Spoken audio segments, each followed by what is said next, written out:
Entonces, siguiendo con esa magia estimulante, ya nos llega Santiago, nos aparecen los compañeros, todos serán bienvenidos siempre, ya que todos los recibimos.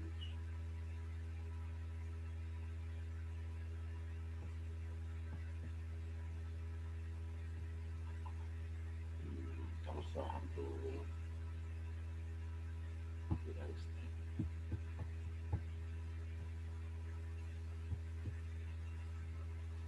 estamos sacando el resumen en este, no, porque en el otro documento yo paso al otro.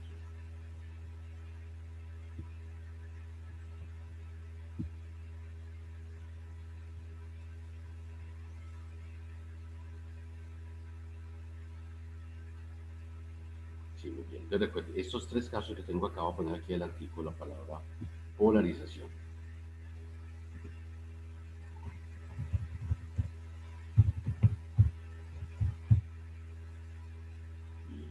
Y ese sí lo voy a colocar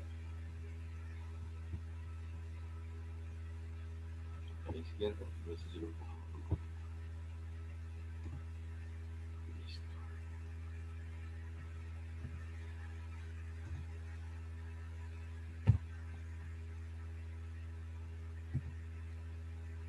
Bueno, perdón, ahí las flechitas no me van a moverlas ahorita. Ahí voy a dejar quieta esta parte entonces para ahorita me va a tocar sostenerlos en el medio. Esas flechitas son, pues, son de cuadrar, pero es muy lento el proceso. Entonces voy a dejarlo así. Listo. Entonces repito, tenemos tres, o sea, cualquier forma de polarización, repito, siempre la vamos a referenciar con respecto al campo eléctrico. Ese es un concepto universal y cuando ustedes tengan la oportunidad de trabajar ya a nivel de practicidad, entonces verán siempre que las emisoras les dan un tipo de polarización. La polarización lineal, pues obviamente que es muy común, juegan muchos factores que vamos a ver ahorita, donde hay emisoras, por decir algo, en el seno de la ciudad, en el centro o en la misma interna. Entonces es muy factible que esa emisora esté radiando en todas las direcciones. Pero podemos encontrarnos, por ejemplo, con los retransmisores. En Medellín, por ejemplo, tenemos el Cerro del Padre Amaya, que es muy famoso, San Félix atrás, en el cual están las antenas de televisión. Entonces, las antenas ya posiblemente no van a radiar en todas las direcciones. ¿Por qué no? Porque es que Medellín no está para San Félix, Medellín está al frente de San Félix. Necesitamos sistemas que manden ondas electromagnéticas al frente y no para atrás. O sea, que es donde empezamos a mirar palabras como la palabra omnidireccional, que es cuando mandamos señales en todas las direcciones, o sistemas ya dirigidos. Pongamos una antena Constantino, por ejemplo, donde estamos mandando la señal solamente al espejo, o sea, al que está al frente. Entonces, todas esas polarizaciones van a ser muy representativas y van a ser muy importantes tenerlas presentes. Listo. Eh, vamos en orden fundamental. Entonces tenemos aquí esta partecita, ya la cogimos. Muy bien. La polarización ya la tenemos. Otro detalle muy importante es fundamental es anotar este. Este lo voy a escribir allá. Ya lo recuerdan del curso de Física 3. Ese lo voy a escribir acá. Yo creo que es el lugar natural. Este les digo porque lo voy a escribir acá para no salirme mucho de tanta fórmula de tener todas juntitas. Esta expresión la voy a arreglar y se la voy a mejorar. Entonces aquí en vez de tener 1, que es el del aire, pues que pongamos n sub 1, o sea, el índice de refracción de un medio. Entonces el índice de refracción de un medio por el seno del ángulo de incidencia que ocurre en ese mismo lugar equivale, eso fundamental, al índice de refracción del nuevo medio por el seno del ángulo de refracción. Miren esa primita que hay ahí indicando la refracción. Puede que todos los ángulos en el mundo de la óptica se miden con respecto a la línea normal. Eso lo descubrió el señor Snell, voy a ponerlo acá. Precisamente tiene nombre propio esa ley, se llama ley de Snell. Es fundamental para las fibras ópticas. Eso es fundamental. referencia la va a recordar usted mucho. Cuando se empieza el curso de fibras ópticas, lo primero es ley de Snell y empezar a mirar un ángulo llamado crítico a partir del cual solo hay deflexión total. Se lo recuerdo porque son conceptos muy importantes en el mundo práctico. Me explico. Cuando ustedes van en verano por las grandes autopistas, por van para la costa y mira hacia lo lejos, ve que la autopista está mojada, a pesar de que todo está en verano. Es un efecto óptico, es un fenómeno exclusivo de refracción. Pero cuando pasamos de un medio a otro con ciertas condiciones de calor, se puede producir la deflexión total. En ese caso no hay refracción, ninguna señal cambia de medio, sino que simplemente se devuelve. Los que han ido al desierto y conocen la palabra espejismos. El espejismo es el caso típico en el cual no hay refracción, todo es reflexión. Eso distingue, por ejemplo, los cristales. Un cristal, por ejemplo, Schwarzkopf, es distinto de un cristal de 5 pesos, porque todas esas gemas se caracterizan por presentar reflexión total. Entonces, muchos tipos que conocen mucho de gemas, por medio de la reflexión total, pueden ir percibiendo esa gama tan hermosa de colorido que genera, con respecto al sistema clásico, pues que es muy barato. Esa reflexión total es precisamente el secreto de la fibra óptica. Se le coloca un revestimiento de tal manera que la luz no pueda salir. O sea, que el medio donde estoy transmitiendo sea literalmente una manguera de luz. De hecho, ustedes conocen la fibra óptica. Uno en el cuarto tiene fibras ópticas, por ejemplo, una lamparita bien romántica. Le da cierto colorido o algunas que vienen con varios colores y observamos que la forma que le dé, coge la forma, pongamos, de una flor como una planta convencional, que no está recta, sino que está curvadita y la luz sale en curva. ¿Por qué? Porque la luz se comporta en ese material por reflexión total y ese material es simplemente, como cualquier fibra óptica, una manguera de luz. Ese detalle es muy importante. Listo. Ya voy sacando los pedacitos de acá mismo. Tengamos todas las bases. Ya tenemos este, ya lo tenemos cerquita. Listo. Dentro de la ley de Brewster, la voy a escribir. Esa ley es muy importante. Aquí no sé, aquí que se tragó un pedacito. Para que no se lo trague, entonces puedo bajarlo acá. La ley de Brewster ahora sí quedó bien. Esto que tengo acá es lo que llamamos técnicamente la ley de Brewster y se la voy otra vez a comentar porque es muy importante en el mundo. Entonces aquí.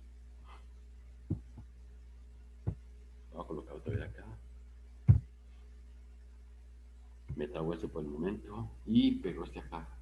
Hecho con el colorcito. Esta ley que indica, para que la tengan presente, esta es la ley de Brewster. Ley de polarización, esta sí es muy importante en el mundo práctico. Brewster. Muy bien. Esta ley nos va a mostrar que los ángulos reflejados, voy a poner así, reflejado y refractado son perpendiculares entre sí. Esa es una condición que llama la condición de Brewster. Eso es lo que precisamente les decía que yo admiro mucho de muchos insectos, entre ellos las abejas, que se guían por luces polarizadas y que está en investigación las famosas piedras negras que tenían los vikingos. Dicen los chismes que muy posiblemente todo este tipo de cosas que manejaban los vikingos correspondían directamente a estructuras polarizadas y que tenían un conocimiento de mapas que no conocemos actualmente, donde les permitía guiarse. De todas maneras, o sea, no tenemos conocimiento de cómo lo hacían, pero es admirable. Yo particularmente pues les cuento que pues, he tenido oportunidad de recorrer muchos mares en el mundo y reconocí mucho en la región de Urabá cuando pasaba desde esta parte de Caporal hacia allá, hacia Panamá, donde trabajaba con las comunidades indígenas, que el río Atrato llega al Golfo con 19 bocas. O sea, por decir algo, yo cojo una lancha a las 10 de la noche hacia un guía, por ejemplo, Y los negros que son mágicos, esos tipos son tremendos. Solamente mirando el cielo. Yo miraba con ellos y no distinguía absolutamente nada. Ellos veían lo que yo nunca vi. Y arrancaba con esas lanchas 2, 3 horas por el mar y luego ya uno coge la trato y uno se queda sonrojo. Estos tipos como realmente siempre me llamó la atención. Y ellos decían que distinguían perfectamente las estrellas y tenían un posicionamiento que les permitía guiarse. Bueno, esa es la hora que no he aprendido, ojalá que algunos de ustedes aprendan para que nos enseñen. Y paralelo con esto estaban los vikingos, que en vez de mirar las estrellas, dicen los chismes, seguían por sistemas de polarización. Es admirable, o sea que la polarización tampoco es nueva. Entonces, esa condición es muy importante para la óptica. Perpendicularidad. Entonces, es un tipo de polarización que se da solamente por reflexión, no por reflexión, sino por reflexión. Listo. Aquí esta es la expresión que yo quería, esta es muy importante. Esta esta expresión es fundamental. La debería poner aquí, aquí nos cabe, ¿cierto? Este pedacito. Sí. Esta es muy importante. Eso fue lo que vio Maxwell. Maxwell hizo esos cálculos. Ya lo hemos hecho en calculadora. Si cogemos la calculadora y multiplicamos.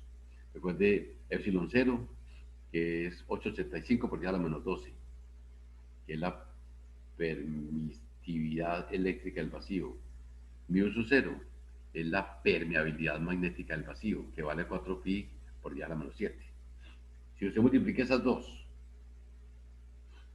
le saca el inverso y a lo que le saca la raíz cuadrada, eso sorprendentemente da 3 por 10 a la 8. Eso que estoy escribiendo ahí es inmortal. Eso lo llevó Maxwell en su cerebro. Por eso yo admiro profundamente a Maxwell, y he sido muy estudioso de la teoría electromagnética. Y observe lo interesante. Él escribe esto desde la época del 50. No existía tecnología, no se ha descubierto ninguna onda electromagnética y se muere. Y nace el mito. A los días, en el 79, con un tema del curso de Ramón, que son los circuitos oscilantes. Entonces desarrollamos la primera emisión, la ha hecho precisamente el señor Hertz, que empieza a mandar experimentalmente ondas desde el jardín de la casa hasta la cocina y cada vez lo hace más lejos. Y en la palabra onda hertziana, ondas electromagnéticas de telecomunicaciones. Entonces Maxwell tiene ese gran secreto. Se descubre que la inducción es posible y enseguida se descubre que esas ondas viajan con una velocidad de 3 por 10 a la 8 metros por segundo. Digamos que es la máxima velocidad permitida y conocida, y que tenemos dos mundos. El mundo donde nosotros vivimos, que es menos que C, nosotros estamos muy por debajo de C, es la física clásica. Algunas partículas, estilos muones, fotones, bosones, pueden estar muy certificadas a la velocidad de la luz. De hecho, los grandes aceleradores de partículas, por ejemplo, equipos de hadrones, ciclotrones avanzados, ciclotrones, empiezan a coger las partículas y aumentarlas a velocidades cercanas a la de la luz. Pero nunca llegarán a la luz porque a medida que va cogiendo más velocidad, van cogiendo más masa y entonces ya no pueden aumentar. Esa velocidad no se logra. Todo eso fue, la última parte que estoy diciendo fue predicha por Einstein y la primera fue predicha por Maxwell. Entonces Maxwell se volvió inmortal cuando las ondas electromagnéticas comenzaron a coger vigencia. Y más que nunca, digamos, ¿qué seríamos de nosotros que estamos aquí en esta charla sin las ondas electromagnéticas? O sea, nosotros nos vemos, nos escuchamos, nos saboteamos utilizando estas tecnologías, estas mediaciones, porque ya estas ondas son sociales. Entonces ya es social, aquí no hay nada que inventar. Y en general, voy a escribir acá la velocidad de una onda en general, esto es muy importante, va a ser igual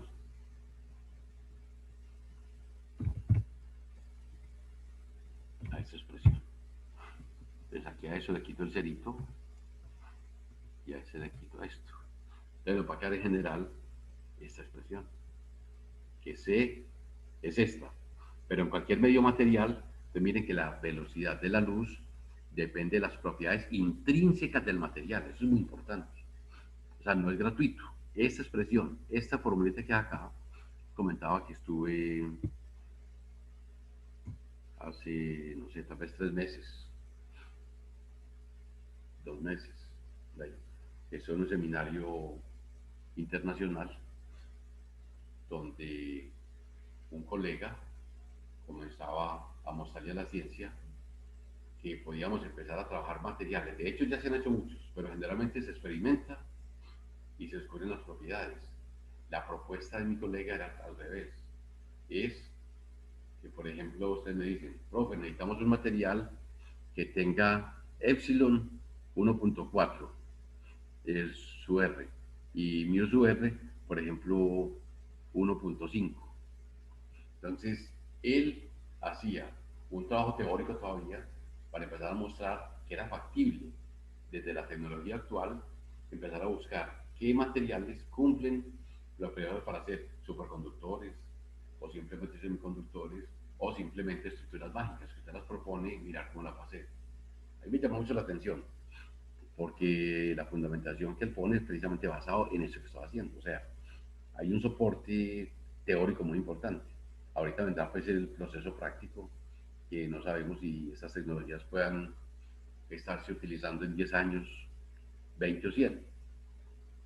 Saúdico recuerdo algo que pues les socialicé antes, que me lo conocen, la anécdota de Watson y, y Graham Bell. Graham Bell es el señor que inventa el teléfono y Watson es famoso por ser el ayudante. Watson, pues el único oficio de Watson era que colaborar en el patrón. Dicen los chismes que el hombre quería pasar un rayo de luz de un cuarto a otro, utilizando la tecnología porque era un alambre. Pasó todo el tiempo y Watson nunca veía nada. De hecho, nunca hubiera pasado nada. Decía que iba a pasar la luz, como luz, pues fotones, a través de un cable convencional. Por el equipo le bregó, claro, estamos hablando de 1850, 1840 aproximadamente. La tecnología obviamente que está lejos de lo que hay ahora. Y si el experimento de este señor funcionó, ustedes recuerdan que la fibra óptica prácticamente la socializamos por lados de 1970. O sea que había que esperar más o menos 120 años para que el sueño de Watson pudiera ser realidad. No, fue imposible. El mismo señor, viendo que esto no le daba, de pronto pensó que era más fácil pasar la voz. Y en ese intento, el oficio de Watson era levantar una cosa que se llama teléfono y seguir instrucciones. Él pues, ya se acostumbró a que eso nunca funcionara y todos los días sonaba, pero nunca escuchaba nada. Hasta el famoso día en que escuchó las primeras palabras que se oyeron a través del teléfono. Watson, por favor pasa a mi oficina. Aunque el tipo se asustó mucho. Era la primera vez que escuchaba un mensaje. Pero eso se volvió revolucionario. Cuenta la historia, sobre todo me acuerdo de otra anécdota, que hubo una exposición, pero aquí no digo el escenario, pero si no fue Brasil, al menos fue el, un tipo muy importante de Brasil, posiblemente gozaba de privilegios en la realeza, y vio que Graham Bell en esa exposición, en vez de ser público, estaba por allá en un sótano con su teléfono. Siempre le llamó mucho la atención, fue impactante. No sé si algún día, bueno, Medellín ha llegado para 2 veces que yo recuerde, la exposición itinerante del primer teléfono, que es una bobina gigante, es una bobina grande, es una cosa grande. Pueden mirar por ahí, tener fotos por allí. La bobina tiene unos contralambres acá, y esa es la forma de trabajar. Se necesita una bobina gigantesca con una impedancia relativamente alta para poder escuchar cualquier señal. Pero bueno, ese es el prototipo. El señor le gustó mucho, mucho, mucho, y le hizo el primer encargo oficial a Graham Bell. Y hoy en día, pues todos saben, a nivel mundial, la Bell Telephone es una compañía heredada desde la época de Graham Bell. Bell Telephone es un pionero con gran trabajo. Y precisamente esa anécdota de estar allí encerrado fue lo que permitió que el mundo se volviera muy pequeño. En Medellín, en la época de los 890 al 1900, habían cerca de 120 teléfonos, y eso era pues toda la estructura de la ciudad. Y en el siglo XXI, ya sabemos que el teléfono ya prácticamente no existe en nuestras casas. Los países desarrollados literalmente no tienen teléfono, ya pues, eh, de pronto las empresas sí, tienen sus teléfonos, pero hay que con el sistema pues, de celulares, pues digamos que el teléfono fijo debe cambiar a una dimensión completamente diferente. Listo. Entonces tenemos acá, voy grabando acá esto para compartirlos ahora. Volvemos otro poquito acá. Había hay una expresión que se nos escapa, que es importante. Aquí no la vi, posiblemente la tenemos acá. Y no tenemos más acá. En la cual relacionamos los índices con los MUSURs. Yo creo que está aquí el espectro electromagnético, ya lo pasamos. Listo por acá. Esta relación que vamos a ver ahorita, muy bien. Estas, aquí están las que necesito. Estas dos fundamentales. Y nos falta esa amarillita y terminamos esta serie de elementos fundamentales. Expresiones. Bueno, ese sí nos tocó ya cambiar de página. Y acá mismo. Esta ya la conocemos, ¿cierto? La permisividad de un medio depende de algo que casi no ha evolucionado. Este es UR. En el mundo moderno ha evolucionado muy poco. De hecho, no hay grandes valores para la permisividad eléctrica. Pero, ¿dónde está la tecnología? Acá, la parte magnética. Este MISUR ya es impresionante. En la época, digamos, yo me vuelvo 100 años y uso es de decenas. Para el curso de máquinas eléctricas, empezamos a hablar de MISUR del orden de 4.000 a 6.000.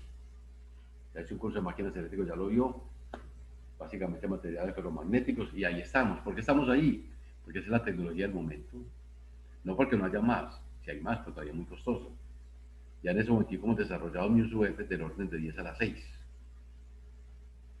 Y recién, esto con el adelanto espacial, ya se habla de sistemas con MISUR del orden de 10 a la 7. Eso hace que los celulares sean cada vez más poderosos, más compactos.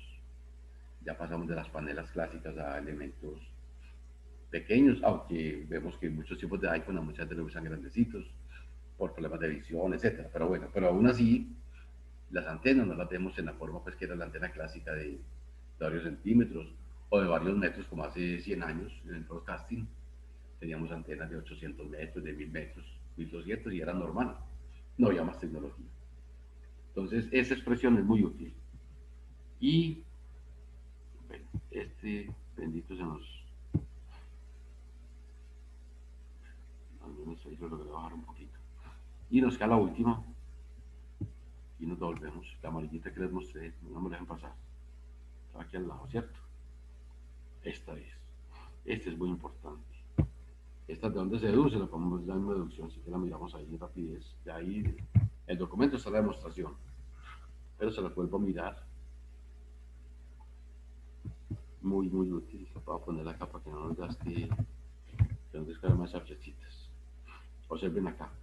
Si ustedes miran aquí, miren donde tengo acá, velocidad es igual a 1 sobre esto, pero aquí es epsilon, miren, es su r por eso 0. ¿Qué es mu? Mu sub 0 por mu sub r. Si yo a la izquierda saco, entonces digo, velocidad es igual a 1 sobre epsilon 0, mu sub 0 por 1 sobre el sub r por mu sub r. Y sabemos que ese primer pedazo es c. Y si aplico c sobre b, entonces me queda raíz cuadrada de E sub r por mu sub r. Esta expresión es fundamental, porque precisamente al lado de la mano de todas las que vimos allá, es la que va a permitir desarrollar materiales. Ahorita lo hacemos al revés. Por ejemplo, escogimos una fibra óptica, entonces experimentamos con ella y empezamos a mirar. Para este material, E sub r vale, por ejemplo, 1.52, material muy común de fibras ópticas. ese es 1.48, dependiendo pues si necesitamos que tenga una sola frecuencia o que tenga varios. Fíjate pues que hay mucho trabajo con esto. La fibra óptica es muy importante mencionarla porque cuando está la fibra óptica en los 70, el mundo empieza a olvidarse un poquito de los satélites. Que pensamos que con la fibra óptica, por ser muy favorables y estar en tierra, pues podríamos cubrir el mundo, como en efecto hay. En ese momentico, si usted se mete a Google, posiblemente encuentra un mapa de un tejido completo de las fibras ópticas y ve que la Tierra está enredada por completo de fibras ópticas. Incluso existen los cables, pongamos desde San Andrés hasta varios países del mundo, hasta Panamá, etcétera. Hay fibras ópticas que, o sea, unos sistemas gigantes, unos cables que conducen señales. ¿Por qué uno dirá que por qué existe eso? Porque es que hay que prepararse para algo terrible, que no había ocurrido, y es precisamente una conflagración atómica. En caso de una guerra atómica, la fibra óptica, de comillas, sería la primera que se desbarataría, porque la fibra óptica es vidrio.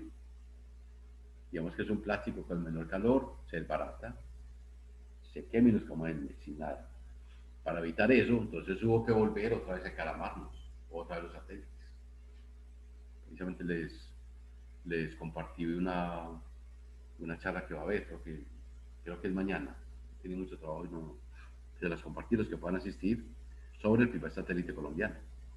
O sea, Colombia debería tener satélites. ¿Por qué? Porque nosotros tenemos aquí arriba de nosotros, tenemos una posición privilegiada en el trópico. Desgraciadamente, muchos de los satélites que están aquí encima de nosotros no son de Colombia. Y si defendemos lo que hacen las grandes potencias, si pongamos a Estados Unidos o Rusia tienen arriba un satélite, por más que usted proteste, ellos siempre van a decir de que si 200 millas hacia las costas, ellos defienden eso. Colombia pues no tiene forma de defender las 200. Y hacia arriba, esos satélites están entre 36.000 y 43.000 kilómetros de altura. Entonces, ya una vez posiblemente un presidente dice, si quiere bájenlo, no tenemos tecnología. Es un camino que apenas comienza. Ya se ha hecho una propuesta desde el año 2007. Se la fecha en la conferencia del ponente esta semana. Los que van a asistir, muy rico que lo hagan. Porque todos estos son campos de interés en cosas de teoría electromagnética y de pronto algunos de ustedes están trabajando en eso en los próximos años. Entonces, todo este tipo de trabajos es lo que se hace. Primero se experimenta y luego se mide. La propuesta de mi colega en el último seminario que estuve es al revés. Utilizar la parte teórica, vislumbrar qué podemos hacer y llegar a construirlo. Entonces es un trabajo muy interesante que vamos a ver en los próximos años sin ningún problema. Muy bien. Entonces ahora vamos a comenzar a avanzar basados en esa parte. O sea, esa parte, esos comerciales de ahí son fundamentales. Lo grabo acá y ahorita me acuerdo para mandarles este documento completo con estas reformas. Listo, entonces ya vuelvo a tomar acá el tema que veníamos mencionando. Eh, ya habíamos leído un poco la charla anterior, me gustaría que el compañero nos colaborara con este pedacito, estos tres parrafitos. Mientras ustedes van leyendo, me tomo un poquitico de agua. Alguien que nos quiera colaborar con esa lecturita. Estos tres parrafitos ahí, por favor. ¿Quién nos colabora? Profe, si querés, yo me encargo. Gracias. Ok, inducción electromagnética. Es el fenómeno que origina la producción de un voltaje inducido o una fuerza electromotriz en un medio o cuerpo expuesto por un campo electromagnético dependiente del tiempo o bien en un medio móvil respecto a un campo magnético estático. Es así que cuando dicho cuerpo o material es un conductor eléctrico, se produce o se genera una corriente inducida. Este interesante fenómeno fue descubierto por Michael Faraday, quien lo expresó indicando que la magnitud del voltaje inducido es directamente proporcional a la variación del flujo de inducción magnético en el tiempo. Por otra parte, el investigador Lenz comprobó que la corriente debida a la fuerza electromotriz inducida se opone al cambio del flujo de inducción magnética de forma tal que la corriente tiende a mantener el flujo magnético eh, Profe, creo que eso se repitió de forma tal que la corriente tiene. Sí, se repitió. Se repitió esa pequeña oración.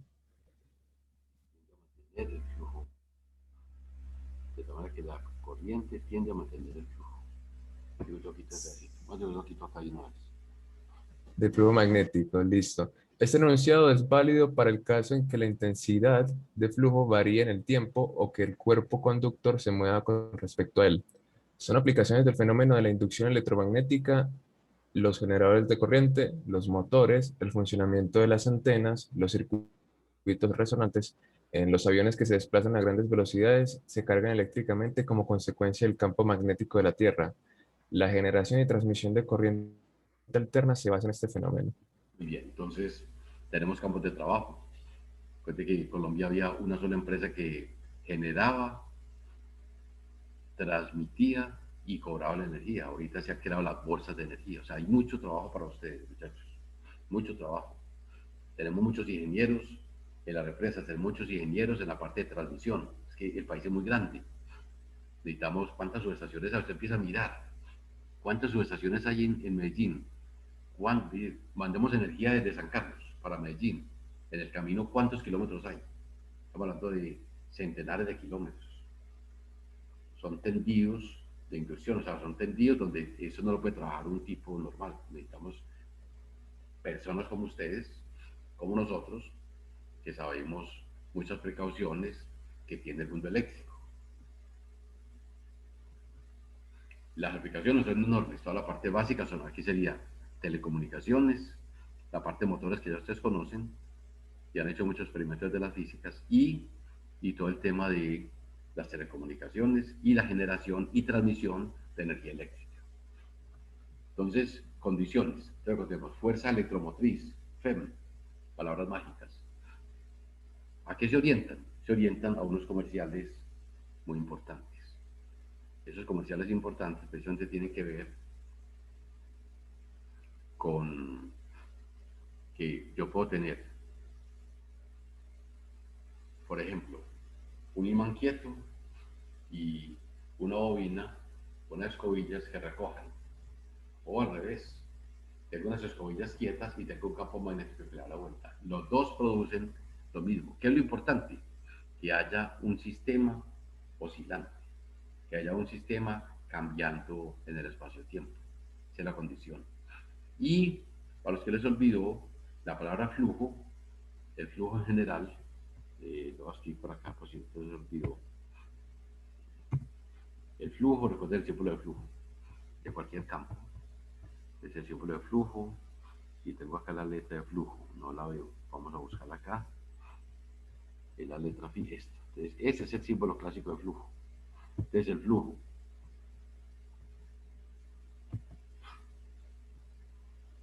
se define como la integral. Vamos no la tengo acá a la mano. Cualquier simbolito integral que vean acá que me sea útil.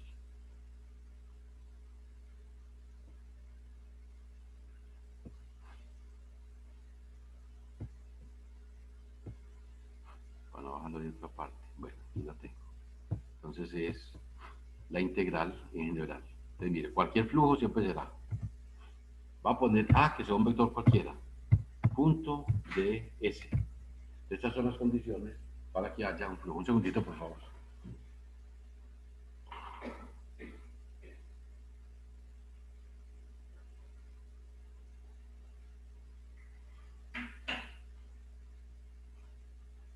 Entonces, el concepto de flujo, cualquier flujo, lo señalo acá, no importa, pues el campo, ya lo habíamos visto cuando vimos Gauss, lo escribo acá general. Cualquier flujo siempre será una integral de superficie, o sea, aquí tengo una integral de superficie, en esta partecita tengo una S, surface, no, voy a ponerle acá una S, listo, es una integral de superficie que se desarrolla a través de un escalar, un producto escalar entre cualquier cosa. Entonces, si yo lo aplico directamente, ese campo, lo voy a aplicar a lo que ya habíamos dicho, por ejemplo, el campo magnético, que es donde vamos a estar trabajando ahorita. Entonces yo quiero desarrollar eso, entonces tengo acá B, ya sabemos que ese B va a depender del tiempo, y aquí le coloco esta B, pero lo voy a poner con su índice. Ese es el que va a variar.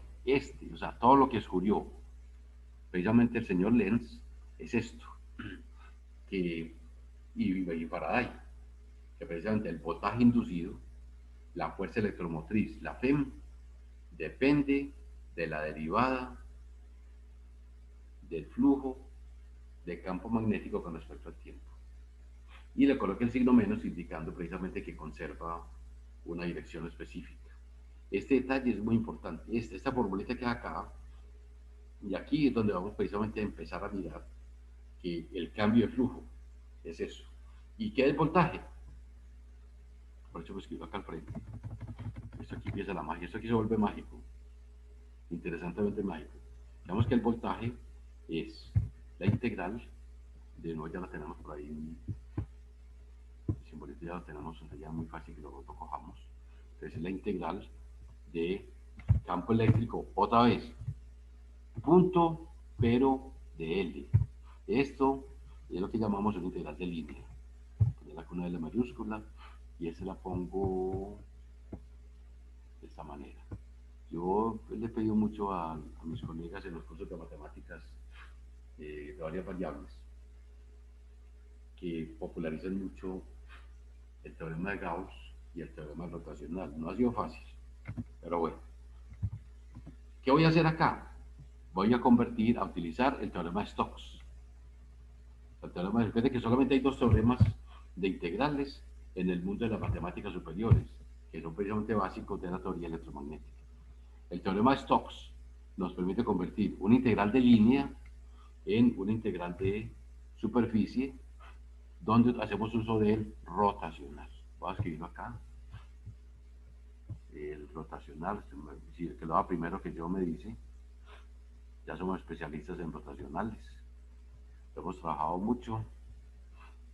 No lo veo aquí a la mano, pero se van a ayudar si lo ven primero que yo. Rotacional, aquí no lo veo. Ya lo vi. Entonces, mira qué interesante. Rotacional. Ah, qué belleza, esto es increíble. Pero con respecto a la superficie, surface. Este se llama el teorema de Stokes. Permite convertir una integral de línea en una integral de superficie. Ese teorema es famosísimo, se lo voy a colocar acá, teorema de Stokes. O sea, a mí me encanta jugar con esto. De hecho, pues uno de mis mayores logros es que yo dice que yo me la sé de memoria, no. Es simplemente como juego con eso permanentemente. Entonces se convierte en un juego. Pero mire que es un teorema muy sencillo. El teorema de Gauss, pues es obvio. El teorema de Gauss simplemente es que el flujo de A por ds se convierte en la divergencia de A por dB. Pero a ese momento necesitamos solamente Stokes. Entonces, con este teorema de Stokes, tengámoslo aquí, lo voy a anotar. Esa es la forma de calcular el voltaje o el potencial en un sistema cualquiera. Pero para nuestro caso especial, logrado, nos va a permitir jugar con la inducción. Ya enseguida vamos a aplicar esto a la inducción. Precisamente el voltaje inducido va a depender de cómo cambia el rotacional y cómo cambia en el tiempo. Entonces hacemos un descansito de 4 minuticos y volvemos. Está muy emocionante ya. El tiempo exactico para que los compañeros que apenas van a despertar todavía lo pueden hacer y lo recibimos siempre encantados. Esos son mundos mágicos que mueven mucho dinero y muchas pasiones por la capacidad económica que eso desarrolla. Entonces,